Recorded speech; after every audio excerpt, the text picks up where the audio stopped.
we've got another interesting story here. This one is a little bit lighter. I know we've been talking about a lot of dark topics tonight. This is a dark topic, but it's so ridiculous that it seems like something that might have come out of an Onion article, which is part of why I wanted to share it with all of you, since this is Timcast. And, maybe we should lean into the comedy a little bit more. But a Pentagon, I was going to say, this has not been a very comedic episode. This has been a very dark episode. We're talking about important issues. And this is also, to be clear, an important issue.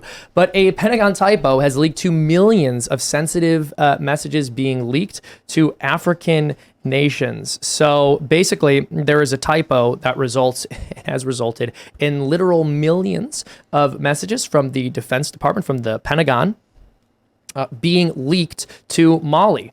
Basically, you have to end your emails .mil. So in the same way that if you email someone at gmail.com, yes. It's really bad. Yep. So when you email someone at gmail.com, right, it's .com, commercial. Mm-hmm. When it comes to the military, it's .migel, military. If it's to someone in Mali, it's .ml. So a lot of people at the Pentagon were not typing the I. And so they were sending secret information, sensitive information at the very least, to this African nation. Now, to be clear, for everybody who panics, this is still a serious problem. But Johanna Severe, who manages Mali's domain, collected 117,000 emails since January of this year and many more in years prior. And they contain a lot of information about the United States government. And this is a risk which is very real. This could very easily be exploited. And what he basically said is that his 10-year contract managing that server expires this week. And it's clear that the emails being sent there aren't slowing down. Let's also mention that Mali is an ally of Russia. So not to stoke the Russia flames, at the same time, this is pretty bad. What do you guys think? I think they should have had it as .military US. That's not. So you cannot mistake. You cannot accidentally type the wrong dot something. You have to maybe they very explicit word. They probably military didn't think UK that and the Brits get it. People who worked at the Pentagon were so horrifyingly inept and stupid. Maybe the real problem with the deep state isn't that they have too much power. Maybe it's that they are stupid and should not have any jobs at all. They have so much power for the normal amount of intelligence of a human being. It's interesting because the spokesman who came out to address this was like, look, we are actually aware this has been happening. And the thing is, we have no way to fix it because basically they can't change the .mil. So they just need to send out a Pentagon-wide email being like, please be very careful because there's no, he was saying there's no technical roadblock here. I don't know if that's actually true. I'm not an information technologist by any means, but it is interesting that ultimately our national security comes down to bureaucratic error. Well, don't so many things come down to bureaucratic error? Yeah. If you look at, the Biden administration, they're sending out these executive orders to do all kinds of things, get the agencies to do all of this kind of stuff.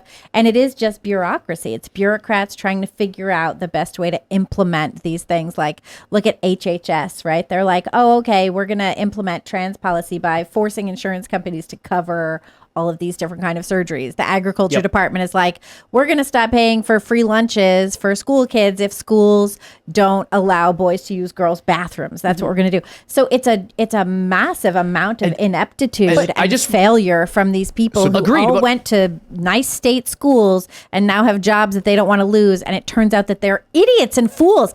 That's the real problem. That's the issue that I see with so many conspiracy theories as well. It would require, a lot of these conspiracy theories would require intelligent people to be implementing these things, and we are run by fools. So do we charge them with treason? Because ignorance of the law is not justification for breaking it. Sure, charge them with treason. I'm joking, and but fire them all. That would be ridiculous. Well, fire everyone at the federal government. Just get them out of office, save us a bunch of money. That's a position. Start over. At the very least, I'll say I'm sympathetic to that position. One thing I'll mention, you brought up it's incompetence. These schools that are having funds withheld from them for students to get lunches. That was the Department of Agriculture. Yeah. Good old Tom Vilsack, who also decided that that grants for farmers from the federal government should be based on race first. Well, that's brilliant because we need farmers based on race. And everyone was like, nah, nobody really cares about this. And I'm like, we're covering this story, damn it. We are covering this story. Well, there's this weird thing where every couple decades, left-wingers become more comfortable outwardly saying that we need to give farming subsidies and farms to people,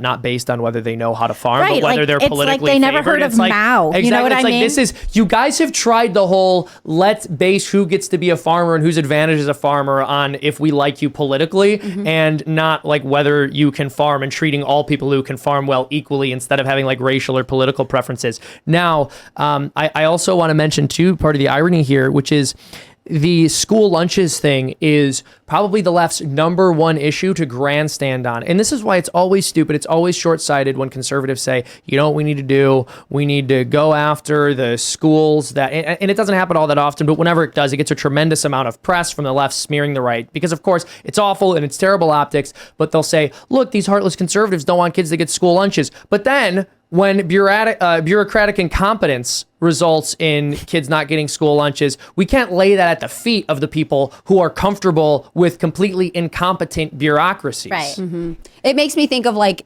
someone's who takes hostages being like, can you believe that the police department wants these hostages to suffer because they won't give me a plane? Like, it's just crazy. Literally Well, that's like we always see in the movies, like, you know, if this person dies, it'll be your fault. No, it's your stupid it's your fault. Like, It's your stupid you're fault. the one choosing to be in this position. I also have to say, can you just put yourself in this Dutch entrepreneur's position who is Right. like, hello, U.S. government, I appear to have too many of your emails. I don't think you mean to be doing this. And apparently this has been going on for years. And nobody finally, stops doing it. Right. And finally he's like, Fools. What fools and think- idiots. hold on. and You finally think- he goes to the media and is like, this doesn't seem to be resolving itself, but I have these emails and I don't want them and I don't think you want to be sending them and I have to leave. You're talking about the This is Malaysian guy? They were probably but sending them it's to the the Russians. It's I a don't Dutch know guy here. who manages the domain for the government of Mali. And so he is saying like, this is happening. And I just want to know, like, did you call the Pentagon and be like, hello, please help me? Like, I have this weird For issue. English, press one. The Pentagon would be like, yeah, it would be no way to get through. Yeah. So, well, Ian, I want to ask you this because you have more experience working in tech. I know you're working for Minds.com for a while and you have a technology background.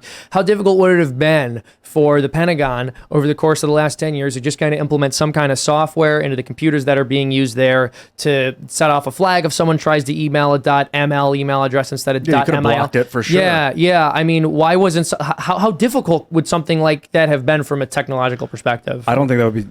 I don't know for sure, but I would think that you could internally block the .ml. What is that called? X to code. I don't know what you would call that, but you could block that. Maybe they didn't even know the problem was happening though, so they didn't block it.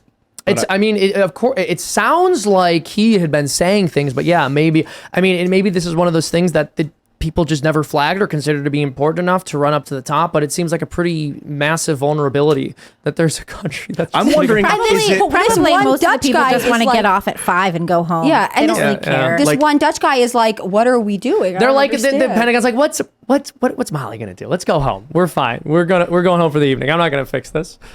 I think it's also like there's probably like I want to say there's like one person who has like saved some email and is just like not aware they are the problem and is continuously sending it out to the wrong thing. I mean, I find this whole situation so ridiculous and at the same time like hysterically funny. It's I not agree with funny, you. It's but like it something out of The is. Office. That's what I'm wondering. is. Is it intent? Like, is it like? I don't know. I don't want to say God. It's a little too vague. But like, is there like a force that's mind controlling these people to send it to the Russian ally? Like I think it's just poor dexterity. I think they're rushing or not typing quickly enough. It could just be stupidity, but like Ian, hold on. Are you going? Don't attribute to stupidity what you can attribute to madness. No, I don't think it's intentional. I don't think it's subconsciously that should be a intentional. T-shirt. That's an Ian shirt. If Don't people are just attribute so to fed up stupidity with what the you can liberal attribute to economic order, magnets. and they're like, whether we realize it or not, we're contributing to the demise of the liberal economic order.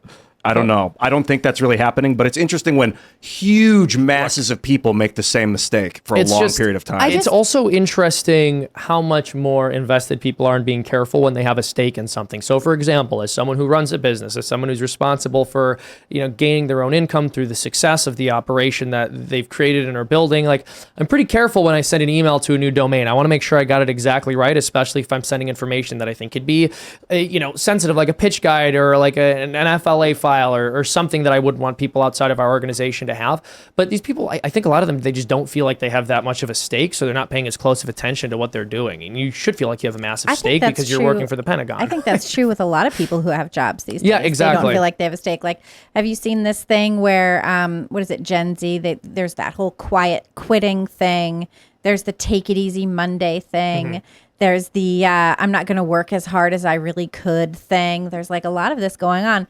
And it's like, it's like civilization. We have built civilization up to be so big and powerful and huge that it's going to take a while for it to collapse. But all of these things are little pieces of collapse. People not taking a stake, people not caring what happens, people thinking that they're going to continue to get paid and have jobs even if they stop doing any work. Yeah. It's one of the reasons I love talking to people who own a small business. Like locally, there's Black Dog Coffee in Shenandoah Junction. And I was talking to a roaster who just like started doing it for fun. And then like when he was working in construction and he couldn't do that anymore in 2007, he was like, I'll just go full time. And he's built this business where like the employees that I met there are like, no, I really believe in what we're doing. And I like this product and I want it to be good. There is a sense of pride of ownership. And I love that. Yeah. I love like that you that have too. this idea that people are like, I am interested in this. I'm intellectually engaged in it, but also like I'm roasting coffee. I want it to be a good product. I want people to feel satisfied. Like, and maybe that I feel bad because I always sort of joke with my friends who work for corporate America. It's like, oh, you're corporate gals. You have some jargon and you do some meetings and like, what are you even doing? And of course there are reasons to work for large companies. I don't want to be completely against it, but there is something, like I'm saying, like when I was talking to the Black Dog Coffee Roasters, I just really love hearing how passionate about what they do. And I don't know, I wish more people got to work in environments like that, because when you work for sort of bigger soulless corporations, when you feel detached from your work, it eats away at who you are. You feel dissatisfied. Thanks for watching this clip from the Timcast IRL podcast. Hang out with us live Monday through Friday at 8 p.m. and become a member over at timcast.com for uncensored, members-only shows exclusive. Thanks for hanging out, and we'll see you all next time.